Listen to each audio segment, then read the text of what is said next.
Hey everyone, welcome to the Beautiful Life Today channel. I hope you're having a great week so far. Before I get into this topic, I want to first let you know that I will be doing videos regularly on this channel on Wednesdays and Sundays. I really like doing these videos on this channel, so I want to put them out more consistently on a regular schedule. So I hope you subscribe if you're not a subscriber yet. Definitely share this channel with your friends and family. So let's go into this topic. So today I want to talk about worrying less and the importance of worrying less. This is a topic that I can 100% speak about because I know what it's like to get inundated with worry, like swim in it, and have it consume me.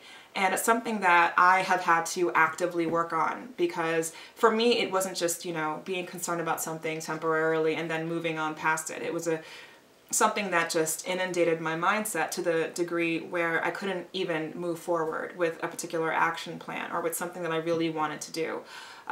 Sometimes I was able to just cut through that worry with something that I just had to do. And sometimes worry would actually stop me in my tracks with a particular goal that I had. And I came to a point in my life where I said, you know what, for me to really be successful with what I want to do or take care of a certain goal and accomplish it and move forward with it, I really have to face worry head on and not let it consume me and my life. And, concern about what happens if this happens, what happens if I don't accomplish this, what happens if, and there's a zillion different things that can come up in our minds.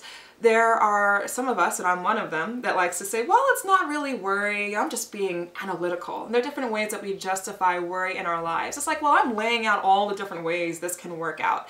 It's like, please, just get rid of all those excuses about why you worry. And I had to say that to myself. I actually said to someone, I'm not worrying. I'm actually just really analytical and I'm really good with analysis. And they just looked at me like, really? Like, you're worrying, you're concerned. And when they said that to me, I'm like, maybe I have to get rid of this excuse of, I'm just really analytical, and getting rid of that and just really facing worry head on. And when I did that, I was able to cut through the BS that worry puts in my life and, face my fears head on. And I encourage you to do the same thing. Some of the things that you want to keep in mind when you worry is that worry can actually amplify issues that you are, going over and over in your head. So if you have a particular worry about something and you're just going over and over in your head thinking about what happens if this happens, what happens if that doesn't go well, or whatever it may be, worrying actually makes that whole situation worse and can actually stunt you from being able to move forward in a positive direction on that item. So pretty much the expression, don't make a mountain out of a molehill, that's, pretty much sums up what I'm saying. And again, firsthand experience with that, I know what it's like to focus on something and wonder, oh my gosh, what happens if blah, blah, blah, and something that's this small turns into something this big or even bigger.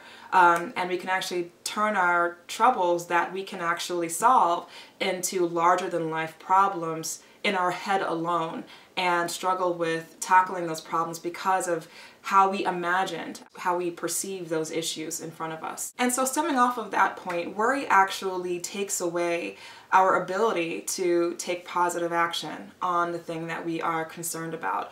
Because we look at the issue and sometimes we are able to make the issue into such a big problem that we say, you know what, I'm not even going to do anything about it. This is a larger than life problem and there's no way I can do anything to make the situation go away or to mitigate the problem or to solve it. There's just nothing I can do.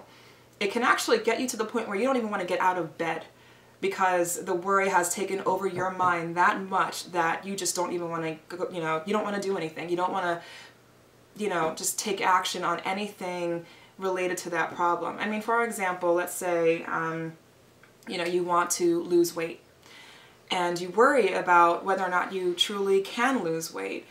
And it gets to the point where you work out and work out, you're not really seeing progress immediately.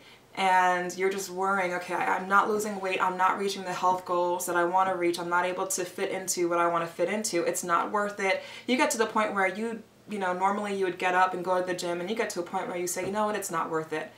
You're worrying so much about whether or not you can accomplish that goal that you don't want to even pursue accomplishing that goal anymore because you think it's a bigger than you problem. And that's something that I had to work through. In the past, when I dedicated myself to losing weight, there came a point where I was like, you know what, like I was able to lose a couple of pounds. I didn't lose as much as I wanted to, and I don't think my workout regimen is working, and I don't know what to do, and so I just stopped. And that worry actually stopped me from taking positive action at that time. And so when I acknowledged that, I was like, you know what? I'm just going to go full force ahead, face that fear. And, even now when I get concerned of, can I reach the goal that I have? I have a certain weight loss goal that I'm aiming to achieve. I just cut through that worry and I just push through and I go to the gym. Even in the face of that fear, I still push through. Because I'm not going to let worry, which stems from fear, I'm not going to let that fear stop me from accomplishing my goal. I'm not going to give fear that kind of power over my life. Another thing about worry is that it doesn't add on to your life. It doesn't add another day onto your life. In fact, there are so many scientific studies, so many health studies out there that say that worry actually takes away from people's lives. I mean, there's so many percentages on that in terms of the different issues that it causes in the human body, worry and stress and fear, and how it actually contributes to the inception of certain health issues and certain diseases in the human body.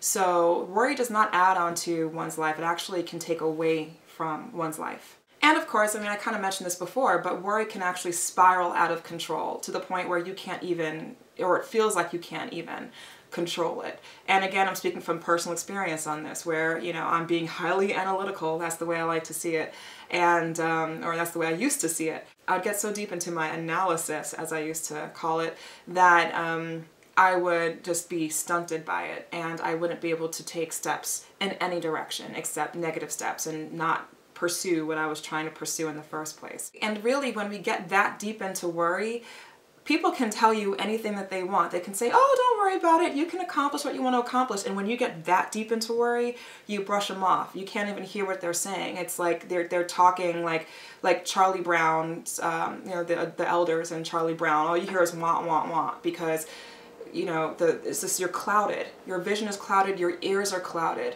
And you really want to come out of that fog. When you get that deep, you have to come out of that fog to really make progress and to be able to face the fear head on. So enough about talking about what worry can actually do to you. Let's talk about conquering worry and just cutting through it, getting it out of your life. I'm not saying that there aren't going to be moments where you're going to have concerns, but what I want to do is to minimize those moments as much as possible for you. The first thing to acknowledge is the fact that worry stems from fear.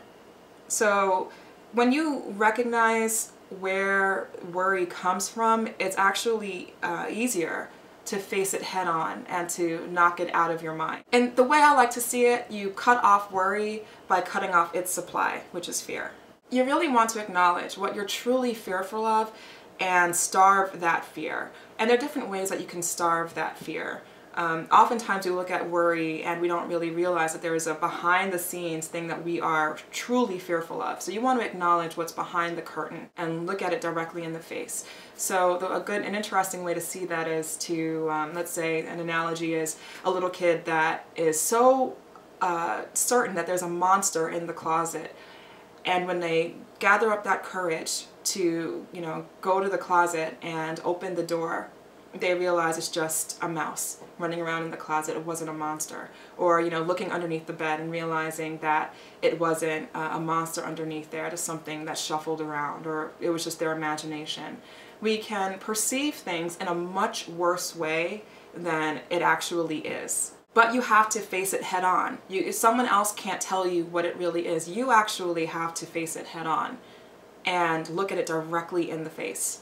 When we realize that what we're truly fearful of is simply a shadow or just our perception of what's going on, we sometimes pretend like we are so clairvoyant and we know everything, what the future holds or whatever it may be, or we allow the news or the media or whatever it may be to consume us to the point where we feel like, well, I'm just going to worry out of control and I'm going to have all this fear. I'm going to hold on to this fear because I know how this is going to turn out, or I know what this is. And we're so certain, we convince ourselves of the truth of what we're fearful of, and we don't always take time to really face that fear head on and wonder if there's any truth or validity in that fear. Another good thing to do is simply let go. We hold on to things so much as if we are in control of everything around us. And when we realize that we are not in control as much as we want to be, that if we let go of that perception that, oh, I can control everything around me, you'll feel so much better. I know what it's like to feel like, oh, I have to control everything that I'm working on and, as much as I can in my life. And there comes a point where you just say, you know what, I am going to do what I do in terms of the different things that I need to accomplish every day and, whatever it may be that's going on in my life right now. But I have to get to a place where I realize I have to let go and realize that not everything is in my control and that that's okay. I think there's a perception out there that we have to control. We need to believe that we have control, and oftentimes in life we don't. And we have to be okay with that. When we come to a place of peace that we're not in control of everything, we'll feel a lot better and we will worry a lot less. And the last big tip that I would recommend is to live in the present. Living in the present and becoming more aware of your present and not really thinking about the future so much is such an important thing to do. When we worry, we're worrying about something that can possibly take place. Not something that will take place, but something that could possibly take place in some way, shape, or form. And when we do that, our mind isn't here. It's not in this moment. It's someplace else. It's in some possible variation of some thing that could happen in the future. It's not possible for me to physically live in the future. I am physically living in the now, in the present. And when I put all of my energy and my mind into the present, it's a lot harder to allow my mind to deviate into worrying about the future, what could happen in the future. Really focusing on the present and allowing all of our mind and our energy to be put into the present moment allows us to not allow our mind to spiral out of control into a fearful spiral of some sort. And I can speak from personal experience and say when I am present and my mind is completely dedicated to what I'm working on at the moment, I am way more productive, I am way more successful with what I am putting my mind to, and I see results. And ultimately, worry is not going to help me see results. Only being present and letting go and facing fear head on, that's where I see results in my life. And I really want you to see results in yours. So I really encourage you to stop worrying, let go, be present, face your fears head on, and catch your worries when they happen and acknowledge what's really causing that worry. When you acknowledge that, you're able to face your fears in a much better way and to move forward in your life. So that's pretty much it. Don't forget to subscribe. My next video will be on Sunday, so stay tuned.